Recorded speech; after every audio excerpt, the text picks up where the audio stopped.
Welcome. What you are about to watch is not science fiction, and it is not folklore. It is a serious investigation into one of history's most compelling unresolved questions: the mystery of the Heaven's Gate cult, what the members actually believed before 39 died. Across the world, in universities, research institutes, and field excavations, serious scholars are wrestling with evidence that does not fit the accepted story. Evidence that has been documented, measured, and peer-reviewed, and that still has no satisfying conventional explanation. We are going to look at that evidence carefully, without prejudice in either direction. Not dismissing what is extraordinary, but not accepting it without scrutiny either. The truth, as always, is in the details. On March 26, 1997, police entered a mansion in Rancho Santa Fe, California, and found 39 people dead, all wearing identical black clothing and Nike sneakers, each with a purple shroud over their face. They were members of Heaven's Gate, who believed they were shedding their physical containers to board a spacecraft following the Hale-Bopp comet. The leader, Marshal Applewhite, had been recruiting since 1975, and his theology was internally consistent in ways that make it deeply disturbing. The members were not the stereotypical cult victims. Many held university degrees. Several ran a successful professional web design company. They had read widely, thought carefully, and arrived at their conclusions through a chain of reasoning that, once you accept its premises, is not obviously incoherent. Applewhite offered a synthesis of Gnostic Christianity, UFO religion, and a very specific theory of human evolution that provided answers to questions most religions leave vague. The question that psychologists and scholars of religion have spent decades trying to answer is not how 39 people were tricked, but how 39 intelligent people became genuinely convinced they were right. This is where our investigation begins. Stay with us, because the further we go into the evidence, the more extraordinary it becomes. The story you think you know is only the surface. Beneath it lies something far more remarkable. Let us begin. Before we examine the specific evidence, we need to step back and understand the context. This case does not exist in isolation. It sits within the world of history's most enduring unsolved crimes, and to properly evaluate what we are looking at, we need to understand the broader picture that surrounds it. Every unsolved crime is a failure, not just of the investigation, but of memory itself. The witness who might have placed the suspect at the scene has died. The physical evidence has degraded or been lost in a storage room. The lead detective retired 30 years ago. The files exist, but the institutional knowledge that made them legible is gone. Cold cases are, in a very literal sense, history events that have receded from the living present into the documentary past, accessible now only through records, artifacts, and the unreliable memories of survivors. And yet cold cases do get solved. The history of forensic science is partly a history of cold case resolution. Cases that sat dormant for decades until a new technology, DNA profiling, digital facial recognition, isotope ratio analysis, genealogical databases, provided the key that previous generations lacked. The Golden State Killer was identified 50 years after his first known crime by genealogical DNA matching. Multiple historic murders have been solved through mitochondrial DNA extracted from hair samples thought to be too old and degraded to yield any useful information. The past is not as sealed as it seems. What cold cases teach us about crime is often as important as solving them. They expose the limitations of investigative practice at their time, the tunnel vision that focused on the wrong suspect, the forensic contamination that destroyed evidence, the jurisdictional rivalry that prevented agencies from sharing information. Examining cold cases is an act of institutional self-examination, an attempt to learn, across decades, from the failures that allowed the perpetrator to walk free. This context matters because it tells us something important. What we are about to investigate is not an isolated curiosity. It is part of a pattern that researchers in multiple fields have been independently documenting for decades. And patterns, in science, demand explanation. With that foundation in place, let us now turn to the specific case at hand. Now we reach the heart of the matter. The core evidence surrounding the Heaven's Gate cult, what the members actually believed before 39 died, is more extensive, more verified, and more troubling for conventional explanations than most people realize. Let us walk through it systematically, fact by fact, and allow the evidence to speak for itself. We are not going to speculate here. Every point that follows is documented in peer-reviewed publications, official archaeological records, or government archives that are publicly accessible. The question is not whether these facts are real. The question is what they mean. Consider this first extraordinary detail. Heaven's Gate was founded in 1975 by Marshall Applewhite, who called himself Dew, and Barney Nettles, who called herself Ty. Nettles died of cancer in 1985, which Applewhite incorporated into the theology as evidence that she had graduated to the next level. The group spent years traveling across the United States recruiting members at public meetings, attracting hundreds of followers at various points before stabilizing at several dozen committed members. This single data point, if taken in isolation, might be set aside. Anomalies happen. Instruments malfunction. Researchers make mistakes. But as we continue, you will see that this is not an isolated anomaly. It is part of a consistent and documented pattern. But that is only the beginning. Researchers also discovered all 39 members died in 3 waves over 3 days beginning March 26, 1997, consuming phenobarbital mixed with applesauce and vodka in a deliberate, methodical sequence. Each person was found with a purple shroud covering their face and upper body, wearing identical black clothing and Nike Decades athletic shoes, with $5.75 in their pockets. The significance of the amount was never definitively explained. Now, a skeptic might propose an alternative explanation for this, and that is entirely reasonable. We should always test alternative explanations before accepting extraordinary ones. The problem is that the alternative explanations, when examined carefully, create more problems than they solve. The mystery deepens when we examine. The deaths coincided with the closest approach of the Hale-Bopp comet to Earth, which was visible in the night sky throughout March 1997. Members believed a spacecraft was traveling in the comet's wake, invisible to conventional telescopes, and that by shedding their physical bodies, they would be transported aboard it to the next level, a physical realm beyond human death, inhabited by beings more advanced than humanity. This is where the conventional account begins to strain. Each individual fact might be dismissed or minimized in isolation. But the cumulative weight of the evidence is another matter entirely. Perhaps most remarkable of all, Heaven's Gate operated a professional web design company called Higher Source that provided legitimate commercial services to clients in the San Diego area. Members lived communally and maintained strict discipline around their beliefs, but engaged regularly with the outside world through their business. The company's existence demonstrated that members were functional, capable professionals operating successfully within mainstream society while holding their beliefs.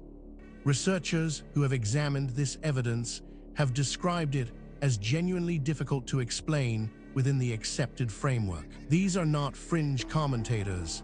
They are credentialed academics publishing in mainstream journals, raising questions that the field has not yet satisfactorily answered. Then there is the matter of Applewhite's theology combined elements of Gnostic Christianity, the idea that the physical world is a trap and the soul must escape it, with a specific UFO cosmology in which Jesus was an extraterrestrial who came to Earth to demonstrate the process of graduating to the next level. Heaven's Gate theology is extensively documented in Applewhite's own writings and video recordings, all of which remain publicly available on the group's website.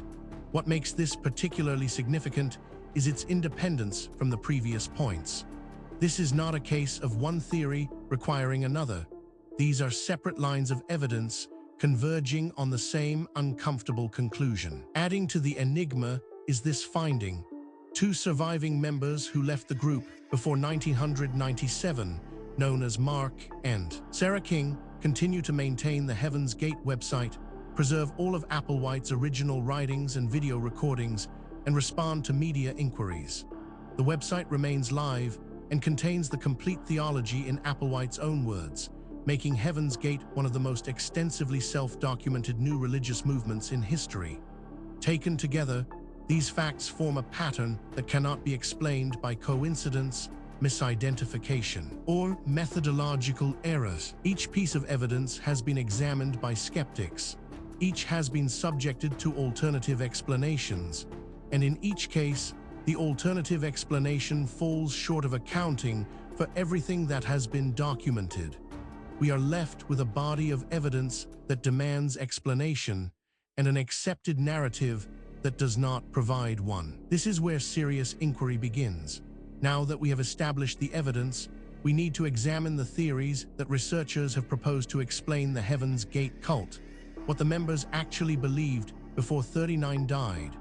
This is where the debate becomes most intense, because the theories reflect not just different interpretations of the same evidence, but fundamentally different assumptions about what is possible and what the past looked like. Understanding these theories is not just an academic exercise.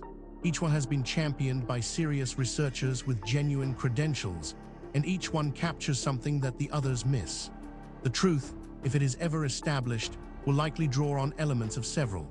The first major explanation proposed by researchers holds that Applewhite was a sincere believer in his own theology, who constructed a genuinely coherent alternative cosmology, combining Gnostic, Christian, and UFO elements. Members were not deceived about what they were joining, but were rational actors who accepted a set of premises and followed their logical implications, a disturbing demonstration that rationality and catastrophic error are not mutually exclusive when operating within a closed belief system. This interpretation has significant academic support and is backed by substantial evidence, but it is not without problems. Critics point out that it requires assumptions that go beyond what the evidence strictly supports, and that key predictions of this theory have not been confirmed by subsequent research. It remains contested, and the contest is productive. A rival school of thought argues that Robert Lifton's framework of cultic mind control explains member compliance. Heaven's Gate employed milieu control through communal living and isolation. Thought-terminating cliches that closed off critical questioning. Demand for purity that created internal shame, and sacred science that made the theology unfalsifiable. Members were rational people whose reasoning capacity was systematically constrained by the group's social and intellectual environment. This theory is controversial, and deliberately so. Its proponents argue that the evidence demands an explanation outside the conventional framework. Critics counter that extraordinary claims require extraordinary evidence, and that the evidence presented, while suggestive, does not yet meet that standard. The debate continues in peer-reviewed literature. Perhaps the most unconventional theory suggests that members who remained were those for whom the group provided the strongest sense of meaning, belonging, and certainty, a self-selecting population more vulnerable to the specific emotional and intellectual needs Heaven's Gate met. Those who left tended to be people with strong external social ties. The deaths are explicable through social psychology rather than requiring either sinister manipulation or irrational belief. What is striking about this debate is not merely that experts disagree, that is normal and healthy in science. What is striking is the quality of the disagreement. Serious researchers, working from the same body of evidence, reaching genuinely different conclusions. That level of fundamental disagreement, when it persists over decades, is a signal that something important has not yet been understood. The question is not which of these theories is right. The question is whether any of them is right, or whether the truth is something that none of the current frameworks has yet been able to capture. The case surrounding the Heaven's Gate cult, what the members actually believed before 39 died, does not rest on speculation alone. What distinguishes this investigation from pure mythology is the existence of documented, physical, verifiable evidence, material that has been examined by credentialed researchers and whose authenticity is not seriously disputed. What is disputed is its interpretation. Let us review the most significant documented evidence as objectively as possible. We are not going to cherry-pick the data that supports a preferred conclusion. We are going to lay out what exists and let you draw your own assessment.